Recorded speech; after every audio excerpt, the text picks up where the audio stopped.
வணக்கம். இன்னைக்கு ஒரு தெனாலிராமன் கதையை பார்க்க போறோம்.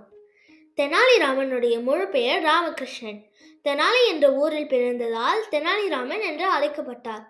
விஜயநகர பேரரசின் புகழ்பெற்ற மன்னர் கிருஷ்ணதேவராயரின் காலத்தில் வாழ்ந்த அவர் தனது நகைச்சுவை மற்றும் புத்திசாலித்தனமான தீர்வுகளால் புகழ் பெற்றார்.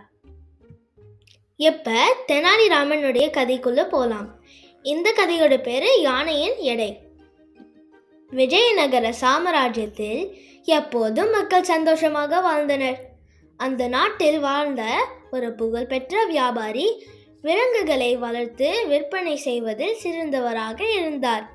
அவன் வளர்த்த விலங்குகள் அரண்மனையில் பெருங்கௌரவத்துடன் ஏற்றுக்கொள்ளப்பட்டன. ஒரு நாள் அந்த வியாபாரி மிகவும் அழகாகவும் வலிமையாகவும் இருக்கும் ஒரு பெரிய யானையை வளர்த்தான்.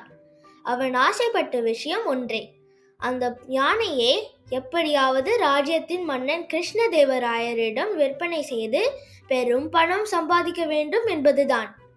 வியாபாரி மன்னனிடம் வந்து, இந்த யானை உங்கள் அரண்மனைக்கு பெருமை சேர்க்கும் என்று கூறினார். மன்னரும் அந்த யானையை பார்த்ததும் ஆச்சரியத்தில் வாயடைத்து விட்டார். அதன் வலிமையும் அழகும் மன்னருக்கு மிகுந்த ஈர்ப்பை ஏற்படுத்தின. நீங்கள் விலையை கூறுங்கள், நாங்கள் அதை வாங்க தயாராக இருக்கிறோம் என்று மன்னன் கூறினார். சிக்கல் இங்கேதான் தோன்றியது. வியாபாரி பணம் பெறுவதற்கான விலையை எடையின் அடிப்படையில் நிர்ணயிக்க வேண்டும் என்று கூறினார். ஆனால் யானையின் எடை எவ்வளவு என்பது யாருக்கும் தெரியவில்லை. அரண்மனை அமைச்சர்களும் அறிவாளிகளும் யோசித்து பார்த்தனர். சிலர் யானையை எடைக்கல்லில் வைத்து பார்த்து விடுவோம் என்று கூறினார்கள். மற்றவர்கள் ஒரு பெரிய எடை இயந்திரம் பயன்படுத்தலாம் என்று யோசனை கூறினார்கள். ஆனால் அனைவருக்கும் அது சாத்தியமில்லை என்று தெரிந்தது. மன்னரும் குழம்பி போய்விட்டார். அந்த நேரத்தில் தெனாலிராமன் அரசவைக்கு வந்தான். அவன் சூழ்நிலையை புரிந்து கொண்டு ஒரு புத்திசாலியான யோசனையை முன்வைத்தான்.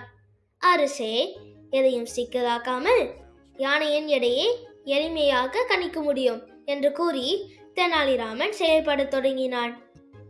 தெனாலிராமன் முதலில் ஒரு பெரிய படகை வரவழைத்தான். யானையை அந்த படகில் ஏற்றச் சொன்னான். யானை படகில் ஏறியதும் தண்ணீரில் படகின் தாழ்வை கவனித்து அந்த நிலையை பதிவு செய்ய சொன்னான். பின்னர் யானையை படகிலிருந்து இறக்கிவிட்டு அதற்கு பதிலாக பெரிய கற்களை படகில் வைக்க சொன்னான். படகில் தாழ்வு துல்லியமாக யானையை ஏற்றிய போது உள்ள அளவை ஏற்றும் வரை கற்கள் சேர்க்கப்பட்டன. இறுதியில் சேர்க்கப்பட்ட கற்களின் மொத்த எடை யானையின் எடையாக கணிக்கப்பட்டது. இந்த எளிய ஆனால் புத்திசாலித்தனமான யோசனைக்கு மன்னர் கிருஷ்ணதேவராயர் ஆச்சரியமடைந்து தெனாலிராமனை மிகவும் பாராட்டினர். கதை பிடிச்சிருந்ததா? மீண்டும் ஒரு கதையில் சந்திப்போம். நன்றி, வணக்கம்.